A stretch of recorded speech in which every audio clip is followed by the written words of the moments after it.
True. Nervous, very, very dreadfully nervous I had been and am. But why will you say that I am mad? The disease had sharpened my senses, not destroyed, not dulled them. Above all was the sense of hearing acute. I heard all things in the heaven and in the earth. I heard many things in hell. How then am I mad?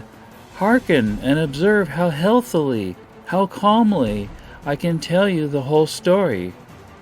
It is impossible to say how first the idea entered my brain, but once conceived, it haunted me day and night. Object there was none. Passion there was none. I loved the old man. He had never wronged me. He had never given me insult. For his gold I had no desire. I think it was his eye. Yes, it was this. One of his eyes resembled that of a vulture, a pale blue eye with a film over it. Whenever it fell upon me, my blood ran cold, and so by degrees, very gradually, I made up my mind to take the life of the old man, and thus rid myself of the eye forever. Now this is the point. You fancy me mad. Madmen know nothing. But you should have seen me. You should have seen how wisely I proceeded, with what caution, with what foresight, with what dissimulation I went to work. I was never kinder to the old man than during the whole week before I killed him. And every night, about midnight, I turned the latch of his door and opened it, oh, so gently. And then, when I had made an opening sufficient for my head, I put in a dark lantern, all closed, so that no light shone out. And then I thrust in my head.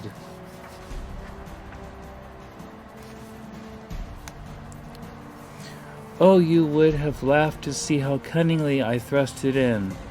I moved it slowly, very, very slowly, so that I might not disturb the old man's sleep.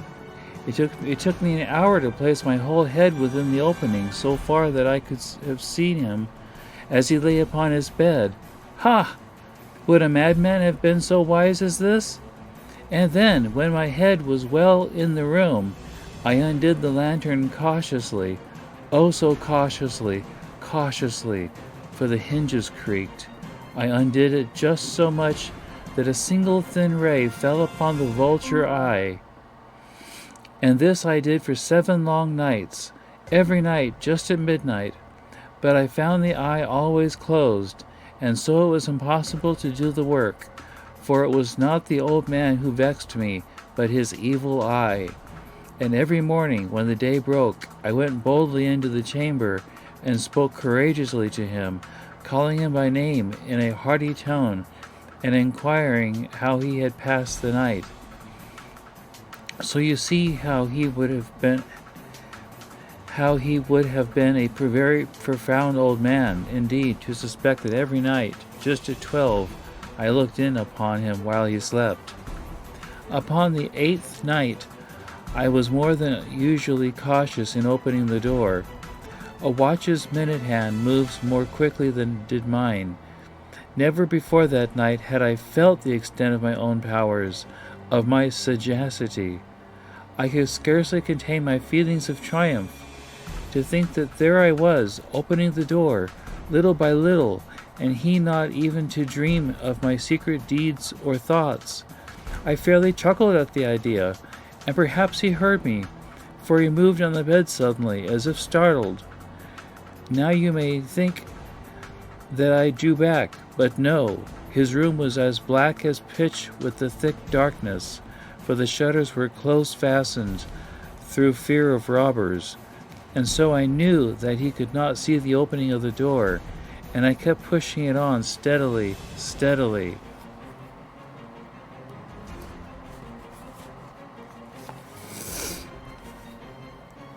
I had my head in, and was about to open the lantern, when my thumb slipped upon the tin fastening, and the old man sprang up in the bed, crying out, "Who's there?" I kept quite still and said nothing, For a whole hour I did not move a muscle, and in the meantime I did not hear him lie down. He was still sitting up in the bed listening, just as I have done night after night, hearkening to the death watches in the wall. Presently I heard a slight groan, and I knew it was the groan of mortal terror. It was not a groan of pain or of grief. Oh no, it was a low, stifled sound that arises from the bottom of the soul when overcharged with awe. I knew the sound well.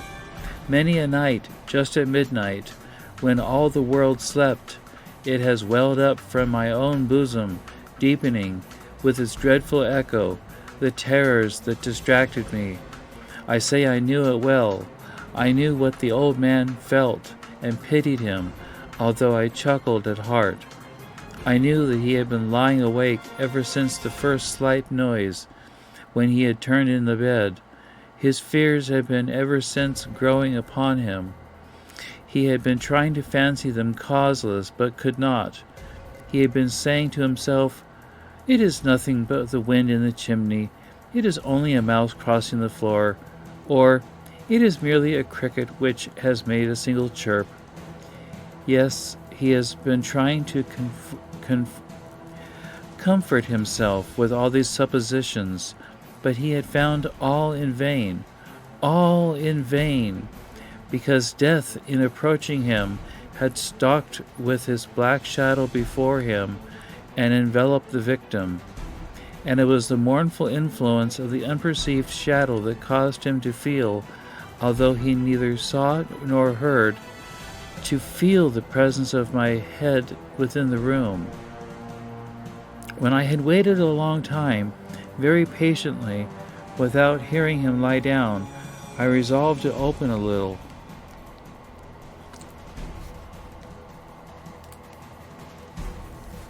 A very little crevice in the lantern. So I opened it. You cannot imagine how stealthily, until at length a single dim ray, like the thread of the spider, shot from out of the crevice and full upon the vulture eye. It was open wide open, and I grew furious as I gazed upon it. I saw it with perfect distinctness, all a dull blue, with a hideous veil over it that chilled the very marrow in my bones. But I could see nothing else of the old man's face or person, for I had directed the ray as if by instinct, precisely upon that damned spot. And now have I not told you that what you mistake for madness is but over-acuteness of the senses? Now, I say, there came to my ears a low, dull, quick sound, such as a watch makes when enveloped in cotton. I knew that sound well, too. It was the beating of the old man's heart. It increased my fury, as the beating of a drum stimulates the soldier into courage. But even yet I refrained and kept still. I scarcely breathed. I held the lantern motionless. I tried how steadily I could maintain the ray upon the eye. Meantime, the hellish tattoo of the heart increased. It grew quicker and quicker, and louder every instant. The old man's terror must have been extreme. It grew louder, I say louder, every moment. Do you mark me well? I have told you that I am nervous, so I am. And now at the dead hour of the night, amid the dreadful silence of that odd house, so strange a noise as this excited me to uncontrollable terror. Yet for some minutes longer I refrained and stood still. But the beating grew louder. I thought the heart must burst. And now a new anxiety seized me. The sound would be heard by a neighbor. The old man's hour had come. With a loud yell, I threw open the lantern and leapt into the room. He shrieked once only. In an instant I dragged him to the floor and pulled the heavy bed over him. I then smiled gaily to find the deed so far done. But for many minutes the heart beat on with a muffled sound. This, however, did not vex me. It would not be heard through the wall. At length it ceased. The old man was dead. I removed the bed and examined the corpse. Yes, he was stone dead. I placed my hand upon the heart and held it there many minutes. There was no pulsation. He was stone dead. His eye would trouble me no more. If still you think me mad, you will think so no longer when I describe the wise precautions I took for the concealment of the body. The night waned, and I worked hastily, but in silence. First of all, I dismembered the corpse. I cut off the head and the arms and the legs. Then I took up the 3 planks from the flooring of the chamber and deposited all between the scantlings. I then replaced the boards so cleverly, so cunningly, that no human eye, not even his, could have detected anything wrong. There was nothing to wash out, no stain of any kind, no blood spot whatever. I had been too wary for that. A tub had caught all, ha. When I had made an end of these labors, it was 4 o'clock, still dark as midnight. As the bell sounded the hour, there came a knocking at the street door. I went down to open it with a light heart, for what had I now to fear? There entered 3 men who introduced themselves with perfect suavity as officers of the police. A shriek had been heard by a neighbor during the night.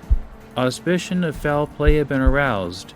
Information had been lodged at the police office, and they, the officers, had been deputed to search the premises. I smiled, for what had I to fear? I bade the gentleman welcome. The shriek, I said, was my own in a dream. The old man I mentioned was absent in the country. I took my visitors all over the house. I bade them search well. I led them at length to his chamber. I showed them his treasures, secure, undisturbed. In the enthusiasm of my confidence, I brought chairs into the room and desired them here to rest from their fatigues, while I myself, in the wild audacity of my perfect triumph, placed my own seat upon the very spot beneath which reposed the corpse of the victim. The officers were satisfied. My manner had convinced them. I was singularly at ease. They sat, and while I answered cheerily, they chatted familiar things. But, ere long, I felt myself getting pale and wished them gone. My head ached, and I fancied a ringing in my ears. But still they sat and still chatted. The ringing became more distinct. It continued and became more distinct. I talked more freely to get rid of the feeling, but it continued and gained definitiveness, until at length I found that the noise was not within my ears. No doubt I now grew very pale, but I talked more fluently and with a heightened voice. Yet the sound increased, and what could I do? It was a low, dull, quick sound. Much sound, a sound such as a watch makes when enveloped in cotton. I gasped for breath, and yet the officers heard it not. I talked more quickly, more vehemently, but the noise steadily increased. I arose and argued about trifles, in a high key and with violent gesticulations, but the noise steadily increased. Why would they not be gone? I paced the floor to and fro with heavy strides, as if excited to fury by the observation of the men. But the noise steadily increased. Oh God, what could I do? I foamed, I raved, I swore. I swung the chair upon which I had been sitting and grated it upon the boards. But the noise arose all over and continually increased. It grew louder, louder, louder. And still the men chatted pleasantly and smiled. Was it possible they heard not? Almighty God, no! They heard, they suspected, they knew. They were making a mockery of my horror. This I thought, and this I think. But anything was better than this agony. Anything was more tolerable than this derision. I could bear those hypocritical smiles no longer. I felt that I must scream or die. And now, again, hark! Louder, louder, louder, louder! Villains, I shrieked, disassemble no more. I admit the deed. Tear up the planks, here. It is the beating of his hideous heart.